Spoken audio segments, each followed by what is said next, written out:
కలిగింది ఇస్తాం.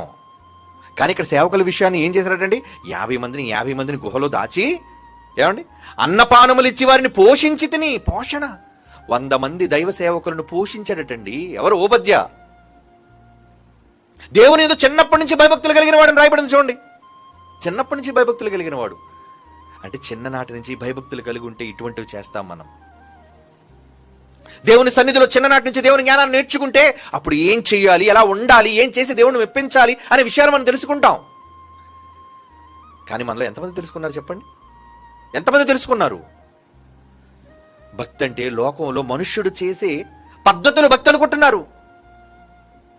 నిలబడటం, కూర్చోవటం, తలదించుకోవటం, ముసుగు వేసుకోవటం, ఏమండి కన్నీటితో ప్రార్థన చేయటం, మోకాళ్ళు వేయటం, ఇవన్నీ శరీర సంబంధమైనవి. వీటిని చూసి దేవుడు పరలోకాన్ని ఇస్తాడని ఏదో చెప్పలేదే. ఏంటి భక్తి అంటే అని దేవుడు చెప్పాడు.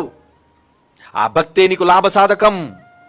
నీ మాటల చేత 10 మంది కుటుంబాలను కూల్చి 10 మందికి అన్యాయం చేసేవాడు అయితే అసలు ఇది భక్తే కాదన్నాడు. ముందు మనం చదువుకున్నాం ఈ మాటలన్నిటినీ కూడా.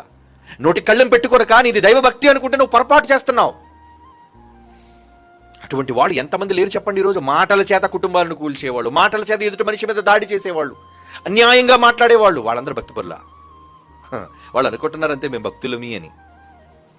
కానీ దేవుని దృష్టికి వాళ్ళు ఎవ్వరూ భయభక్తులు కలిగిన వాళ్ళు కారు.